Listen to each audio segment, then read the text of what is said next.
This is Akashvani Chennai.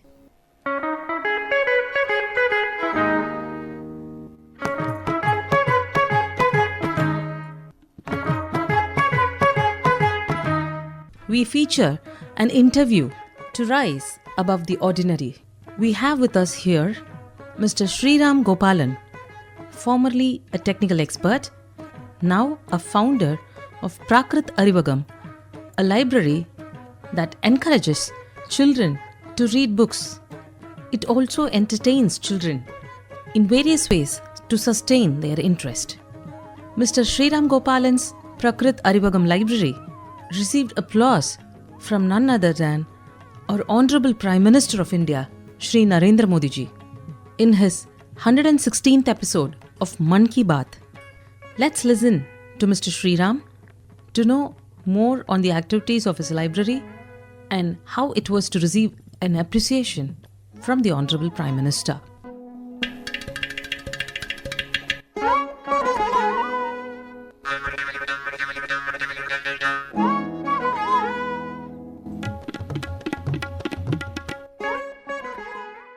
Sir, we're very happy to have you in our studios. Welcome to Akashvani Chennai. Thank you, ma'am. I'm happy to be here. To begin with, how was it to listen to Mann Ki Baat? You would have definitely heard Mann Ki Baat and Prime Minister talking about you, referring your name. And could you just explain on the moment? Actually, it was a quite surprising thing to even understand that Prime Minister has noted this and appreciating my efforts. I didn't know about that he's going to talk about my library and myself until Sunday morning. So Sunday morning, someone from Doordarshan said, watch DD News. That's all I knew. Watch DD News at 11 o'clock. So then I understood that it must be Mann Ki Baat, and so it's very surprising, and I'm really thankful for what he has done. This has given the library a huge boost and exposure. So I don't have words to express more. Yeah. So what further then? What had happened? Did you have a lot of support and people calling you? Yeah, definitely. After watching Mann Ki Baat, I've been getting calls continuously till now. So many people across the country, calls from Mumbai, calls from across Tamil Nadu, and there have been a lot of appreciation, a lot of support, and people are willing to donate books or willing to donate money. So far, this is very overwhelming actually to say. Yeah. Okay. So as we understand that you've been into a technical profession and you're completely away from library. Yes. So what made you come back, and why this inspiration, sir? Why did you want to have a library? And you wanted to come back to your hometown? Yeah. So there are multiple reasons. Reasons to come back to India is one thing, and reasons to start library is a different thing. My inspiration to start library is my son. So when we were in the US, my son used to read a lot of books, and we took him to library every week. We had Wednesday is our library day. So after school, we go to library without fail, and if for some reason I couldn't take him to the library, he'll be crying, and he wants us to take him to the library. He'll bring 10 books. 10 books is the limit in the library, so we'll book maximum books that we can. And such a voracious reader. Yeah, right from when he was 6 months, whenever he started crawling, right, he always picks the books, whether he can read or not. He'll pick the book and come and give it to us and ask us to read it for him. So that is the inspiration for me, and we started buying a lot of books for him when we were in the US itself. And whoever comes, our friends who comes to meet us, they bring only books because he is a voracious reader. So they don't buy any other gifts. They don't buy fruits. They don't buy any other material, toys or anything. They always give books to him. So we had a huge collection of books. And when I decided to come back to India, I thought I should do something to our country. And since I already had a collection of books, I thought, why not we start a library? I was impressed by the US library system because it's there everywhere, and you can from any place there's a library in a walkable distance. So we don't have that kind of an infrastructure in India. So I want to do whatever I can in a small way to build that kind of an infrastructure in India. And since I had that book collection already, and I told my friends also, I'm going to start a library, and then they started donating books. And in the US, in the library, they used to have sale every month. Their used books, whatever they have, multiple copies, all those things, they used to have a sale. So every, like, you can pick a bag of books for $5. Okay.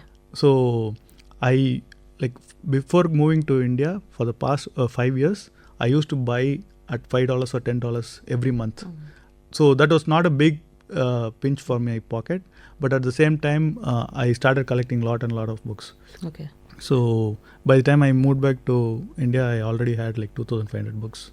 Okay. Yeah.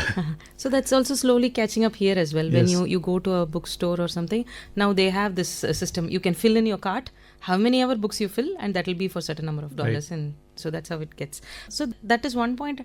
And why especially children? What was your specific target towards children? So when I became a new dad, I started reading about parenting. See, if we are in India, we'll have the support from grandparents and other things. In US, we are all alone. We have to raise our kids ourselves. So I was reading a lot about parenting, and also a lot of researches about child's development. So then I understood that the sooner that you give them the reading habit, the sooner you give them the vocabulary, it's better for them, because that's the stage where a brain develops at the fastest rate, Right. especially newborn to 5 years. So I wanted, this mainly started for my own parenting, for my own child. It was a very selfish reasons that I started reading about all these things. Since I came to know about all the benefits of reading at early childhood, I thought children's library should be there. My son has benefited. I want all other kids in our community to benefit as well. Right. So, and there is another challenge when it comes to children, because in these days, they're easily attracted to gadgets. You see any child with a gadget these days. So, and what is your strength, or how did you make sure that those many kids will, get back to books? It is a challenge. We have to accept it. First of all, it has to come from parents. So when my child was born, I have two kids, when our children is growing up, we didn't watch TV at all. Okay. So we had TV, but since he was born, our TV will be on only after he goes to bed. Okay. So he doesn't know what the TV is. Even though he looks at the box, it's always a black box for him. So parents have to have that motive to not watch TV, not watch phone in front of the kids.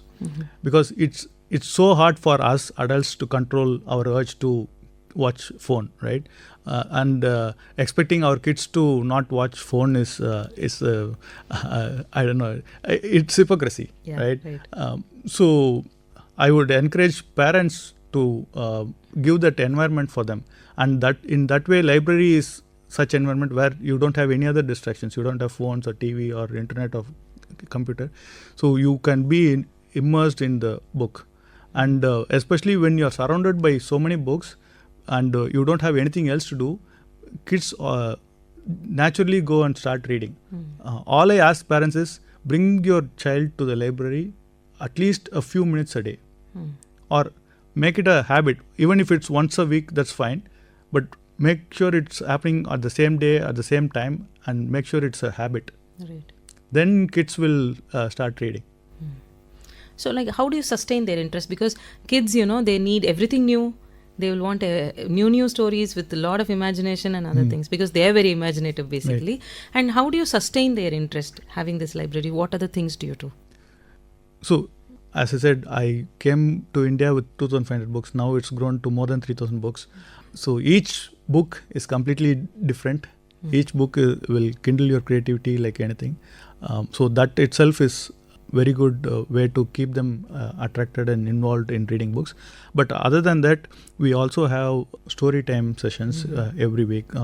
We have Story Saturday, we call it, and every week in the evening we have one volunteer come and tell some stories. She might be telling some old grandma stories, or she'll be taking some books from our library and reading out those stories. She'll also encourage kids to tell their own stories from their own imagination, or whatever they have read in the library, or whatever that could be, because story is how we are built as humans. So whenever kids are involved in telling a story, it will they'll become very creative and they'll grow up being a creative person. Right. So what did you do to garner the local support? Because once you start a library, there are a lot of challenges. You need a better ambience and you need children coming in regularly and all of those things. And you have to keep yourself updated on, the latest arrivals and other things. So what kind of challenges did you face and how did you garner the local support? So initially when I started, there were very few people who came to library. And first of all, the marketing challenge itself is there. I was not known by many people. Okay, so to get to people that there's such a library in this neighborhood itself was difficult. I tried WhatsApp marketing, I tried Facebook, I tried handing out notices through newspapers, through physically door-to-door campaign. Even with all those things, people were not willing to come. There are so many other challenges because both parents are working, they come late at the night, Sunday is the only day they have for themselves, so it's very hard for them also. I don't blame anyone there, but my first challenge was to actually even reach people that there's such a library here. Second challenge was once people started to know about this library, even then there are other challenges. Like I said, it's hard for them to find time to come. And even if they find time, they are not aware that a library can be so much beneficial to their kids. So there are so many challenges. So it's an organic process. It's been almost 2 years now. It's grown from where I started 2 years ago. But definitely there's a lot of room to grow.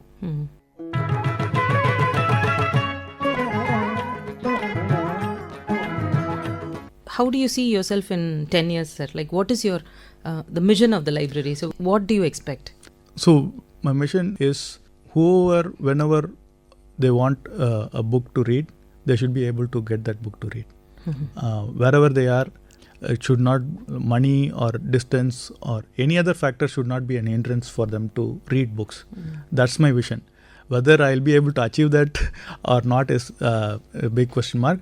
But with support from people and especially from support from Prime Minister and Man Ki Baat, I hope I'm going in the right direction. So yeah, that's the mission. I hope to start delivering books for people who cannot come to the library, or start more branches so that people library is accessible to near their houses. And so those are the plans. Okay. So when you spoke about the US libraries, that's what impressed you. Main thing which I understand is that accessibility, everybody having immediate access to libraries. So in India, what do you see? What is your opinion on the accessibility that people have for the libraries, sir? Yes, accessibility, we have a lot of government libraries, but again, those are far and few between. Even though every district has so many libraries, every village they're trying to have library, but still it's not easily accessible for everyone. And even if we have the access, the books are not kids friendly. There are a lot of books for adults, but for children it's very minimal books. And even the books are not very attractive for the kids. Kids should be attracted towards books. So we need to have those kind of books in the library. So I feel we should have more and more libraries, and private players, NGOs should actually help the governments, because government cannot do everything by themselves. So I hope with this message, with this exposure from the PM, many more people volunteer to start their own libraries, because no one individual or no single government can do for the entire country of such a big population and area. Right. So what is your expectation on the financial support? What best would you think will help your library grow in future? So right now, when I get donations only through my friends, that's my network for funding. So I don't have any recurring donations. I cannot keep on asking my own friends every month. So there are some members who pay, but I want a sustained donation or sustained funding from someone. If that is possible, I will be able to expand the library. I can start a newer library, a newer branch, and I can start delivering books. So these are the things that I want to expand if I have funding. So you do something called this notebook recycling and other things. So Yes. what is that? Could you tell us on that? I'm sure most of us would have done this in our childhood, where like in the previous classes notebooks, we will have some unused pages. I take all those unused pages and make it a notebook, bind it, and give it to local panchayat school. So last year we donated 800 notebooks like that, and that was the first time we did, with very minimal exposure and very minimal number of notebooks that I collected. Next year I'm planning to do in a larger scale. I hope I can reach more schools also by doing that. So apart from this library, like keeping only children reading books, so what other activities to keep that fun alive, what all do you do, sir? So there are different activities that we do. As I said earlier, there's a story time that is happening every week. We have robotics class. Okay. On every Sunday we have that. But that's a paid thing. That's not a non-profit thing. That's a paid thing. We also have art workshops. We have conducted summer camps. We have PRAKRITH Ilamozhithalar program where we encourage kids to write. Then we have competitions of storytelling competitions, spelling bee competitions. So we encourage all kinds of rounded experience. We also encourage them for public speaking. So we have a lot of activities for a rounded growth for all kids. Right. So do you have any collaboration or did you sign up with some kind of institution so that they can support you, at least with the basic logistics? You can get a stage done or you can get this kind of event arranged or something? No, everything is happening in our library only. Only robotics is a third-party organized class. But otherwise everything else is through volunteers in our own library. So how is the reception for all of them? The reception is actually good for certain things. Story time is a huge success. That's why we are continuing every week. Some places, art workshops, we have done many art workshops. Some of them weren't as successful. Some of them were really great. A lot of kids joined. Again, it also depends on whether they have exams the next week or whether parents are able to bring them if it's any festive weekend or something like that. Then we have some low reception. But mostly we have good reception from neighborhood. I want to expand it to other neighborhoods also. So what kind of support you had from your family because you were settled there? Usually there is a kind of, you want to come back to India and what do you want to do in India? So that's the first question most of them get to answer. So what were the challenges when you wanted to come here and when you told your own people that you're going to start a library and how well was it received? So I was doing 3 things at a time which many people are afraid to do. One thing is, first moving back to India itself is a big challenge. Next thing is, I quit my job. Third is starting this library. So all 3 things, even doing one thing is really challenging. And I was not confident of doing any single thing also. But I decided I want to do it. Whether it's successful or not, I just wanted to pursue it. I had a lot of pushbacks from my family, including my wife and my parents, my in-laws. No one was very supportive. And I convinced my wife and she started believing that I can do whatever I'm saying. So that was enough for me. Whether my parents are showing support or my in-laws are showing, that's secondary. My wife started believing in me and then she supported fully. That's enough for me to move back to India and start this. Right. So to conclude, we've seen our Prime Minister Shri Narendra Modi sir to address students regularly. He does this Pariksha Pe Charcha. He talks to a lot of children and very rarely do we come across person of that stature talking about the importance of library and different kinds of library, because I think in last 116 episodes there were many episodes which spoke about the importance of library and whatever little they have, they've started one and he appreciates that effort. So how do you see this? Yeah, it's very fortunate for us having such a Prime Minister who encourages reading, who encourages the library, building library, and who encourages people who are doing all these things. Because I think he understands the value of reading and that's very important, and as a leader if he does that, the whole nation will get benefited. So I am doing in a very small scale and I want to impact a few people, but what he is doing will be impacting whole nation. So if people wanted to reach to you, like you said, you wanted to slowly expand it to deliver books home, so how do they reach to you, or what are the other possibilities of getting to you? Yeah, they can reach to me through phone or WhatsApp. 9454 11121.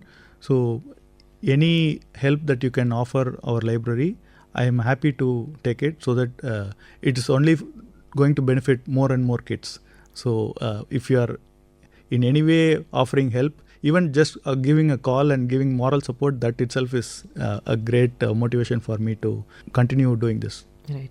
See, if I am a parent and I have a challenge on like engaging my child every time and making them sit and read a book, so what else can I do as a parent, sir?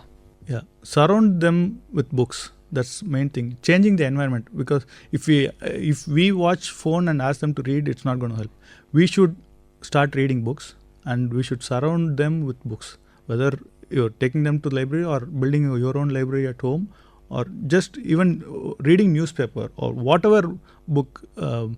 A lot of people in olden days used to even read the newspaper from Bajji and all those things. So even that kind of reading, if kids start seeing parents doing all those things, they will also start reading. So we just have to be the model, so that they can cultivate the habit of reading. Right. So in your library, what other efforts, like if I'm bringing my kid there, so do I also get to read? Is that library open to the adults also as well? Yeah, initially my vision was not for adults, only for kids. But when parents bring their kids and they felt they are sitting idle when kids are reading, so they wanted me to add more books for them. So last few months I've been adding more adult books also. So when parents come with their children, both of them can read. Okay, that's a nice initiative, so that, I preach what I practice. Yeah. Like that. Thank you. Thank you so much for your time.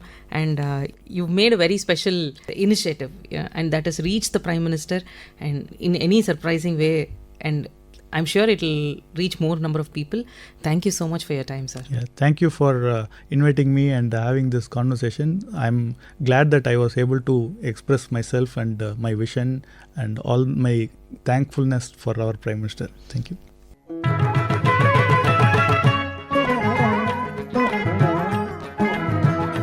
You just heard to the interview titled "To Rise Above the Ordinary" with Mr. Sriram Gopalan, founder of PRAKRITH ARIVAGAM, a library meant for children. This program came to you from the studios of Akashvani, Chennai.